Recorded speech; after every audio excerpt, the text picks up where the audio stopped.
Hello and welcome to The Resourceful Woman. Today I'm going to demonstrate one of the most important principles to this resourceful woman, and that is make, do, and mend. Taking what you already have and making it work, not just throwing things out, but letting things go for another month, another year, another decade if it can possibly be done. So for instance, this halter top that I'm wearing today. I was thinking about this today. How long have I had this? Probably 10 years, more or less. This sweater I've had for maybe 3 years. It's gotten, unfortunately, a little bit stained in the wash, so I might take it apart and repurpose it into something else. Obviously, if I do that, I will definitely film it and share it with you guys. But my partner recently asked me to help him with a little bit of make, do, and mend. Now, he always prefers these Dockers trousers.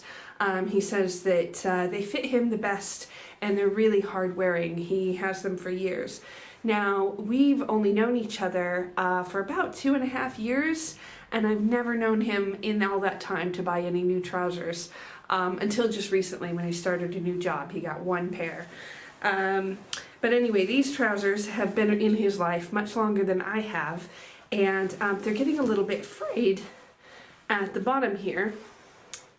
So he has asked me to just hem them, to just take off the frayed bits and sew them up and make them last for another few years for him. So that is what I'm going to do, and I'll demonstrate it for you. To start out with, I have my sewing machine set up. I have the trousers. I have a really great seam ripper that I've talked about before. I definitely recommend you get a good seam ripper if you're into any of these sewing projects. And just out of out of the picture, there's an ironing board set up. If you're much of a sewer, you'll notice it's always good to have an iron set up and hot nearby whilst you're working, because you constantly want to go back and forth and press your seams together whilst you're working, and you don't want to have to drag out the iron and the ironing board in the middle of the project. You kind of can lose momentum if you're doing that. So yeah, so just to get started, I'm going to take apart the seam on the hem of these trousers. It's a pretty simple thing here. I just get the seam ripper on the inside of the seam and get it going, and it more or less does itself. Takes just a couple of minutes, really. You want to take care and try not to catch your fingers, but if you are an experienced sewer, you know that you do sometimes catch your fingers with sharp objects and needles and things all the time, and you get used to it. You probably don't die. You'll probably be okay. So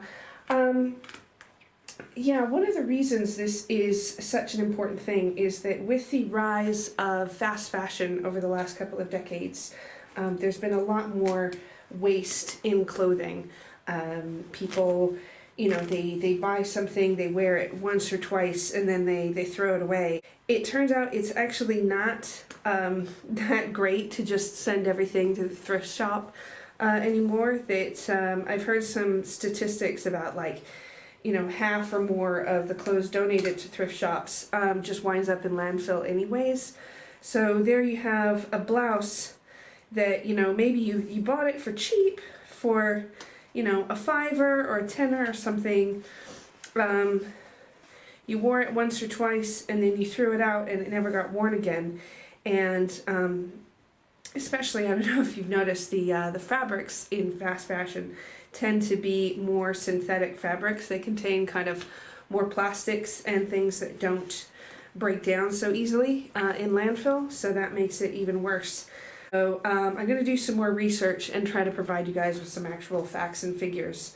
But from what I understand is if everybody just wore their clothes for even 30% longer, that would save us more in kind of carbon emissions than than even taking a holiday every year. So yeah, something to think about. Okay, so I have just, in that little nick of time, just undone this seam. You can see there's that big old hole where the rip was at the bottom. And now what I'm going to do is just cut off the bottoms of these from where the rough bit is here. Okay.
Taken off the little bottom hem of those trousers,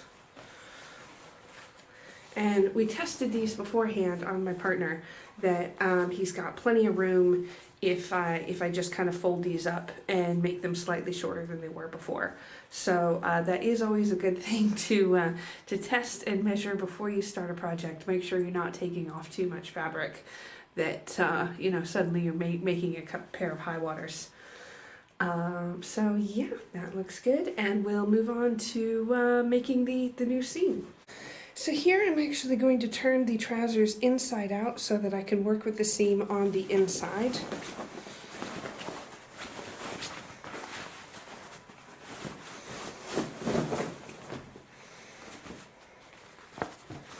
Makes it much easier.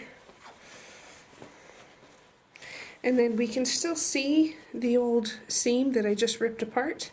So I'm going to use that as my guide of where to fold and press. And I'm going to fold and press twice. Meaning fold over once and then fold over one more time. So we've got that all folded down around the old seam, folded up on the inside, so that nothing will be obvious or visible once this is all done.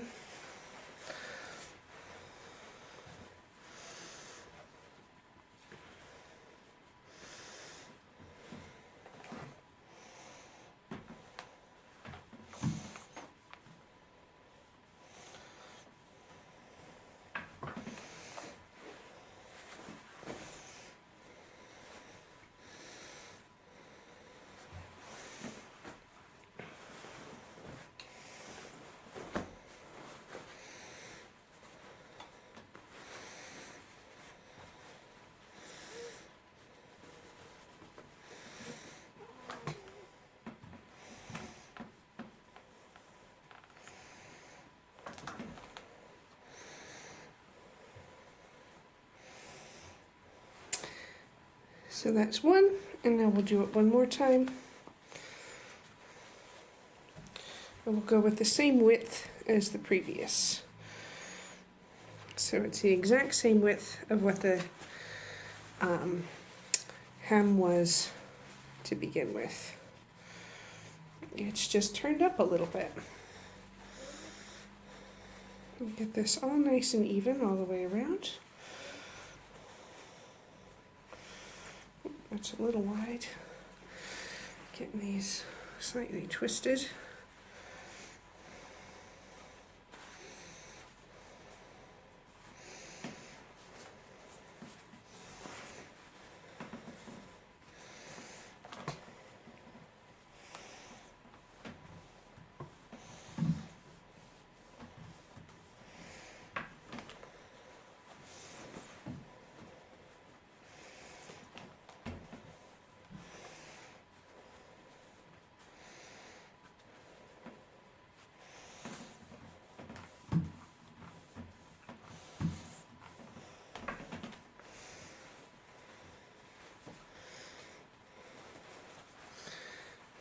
There we go. Okay, so now we've got our hem ready to go. Looks all fairly even. It's pressed in place, so I don't even really need pins. I can just go with it as it is. Now, in order to fit this around the trouser leg, I'm going to actually take this kind of bottom part. Oop, how do I do this? There's a way. Take that bit off of the sewing machine. Most sewing machines have a little feature like this. It helps you finish hems on sleeves and trousers and things to get into the smaller spaces. I've got all my threads already set up here. I think from the last pair of trousers that I was hemming, so that's good. Now I'm going to start just kind of at one end near a side seam. The side seams get a little bit tricky. The machine sometimes trips up over those, so I try and get a good little seam in first before I hit one of those. Now, I'm going to try to show you in real super close up what's going on here. That I'm going to be sewing right along the edge there, just on the inside, because I'm basically copying what the trousers looked like before. So actually we can see a little before and after. So you can see this is the outside of the other leg, and you can see the seam is just that far up from the bottom. It's about like what, a centimeter up. This one is maybe a little bit thicker, but I don't think anyone will really notice. And it's pressed into place and ready to go. So I will give it a start. I'm going to do a little back stitch, make it go backwards. Just to make sure that that thread's in place.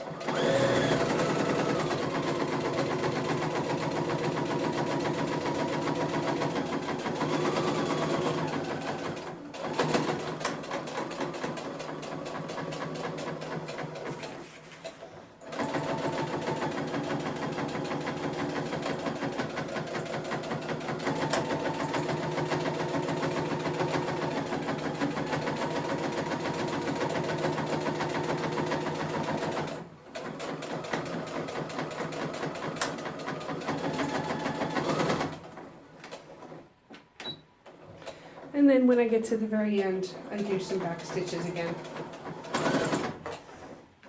You might have noticed I slowed down on the presser foot a little bit as I was going over the side seams. That's just to make sure that it didn't get caught, because I don't think the needle really likes going through that much fabric at once.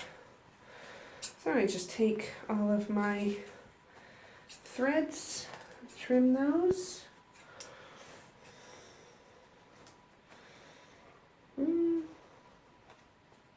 Let's go. Oh, hello, little kitty. Why are you crying?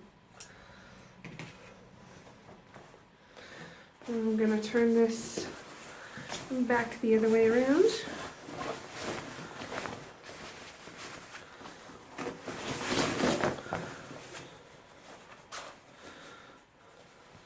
And as you can see, it's sewn up perfectly nice and even. Took no time at all. And now these trousers have a couple more years of life in them. So here's the before and after. Not bad. Right, so I'm going to do the other leg of these trousers and then probably do another pair as well. But I hope you've enjoyed this video. If you would like to see more of it, more things like this, please give it a thumbs up. Consider subscribing. Use the bell notification if you want to see more videos. Leave any comments if you have any questions, or you want to make any corrections to my technique. You go right ahead. I am definitely still an amateur, but I hope you enjoyed it, and I'll see you again soon.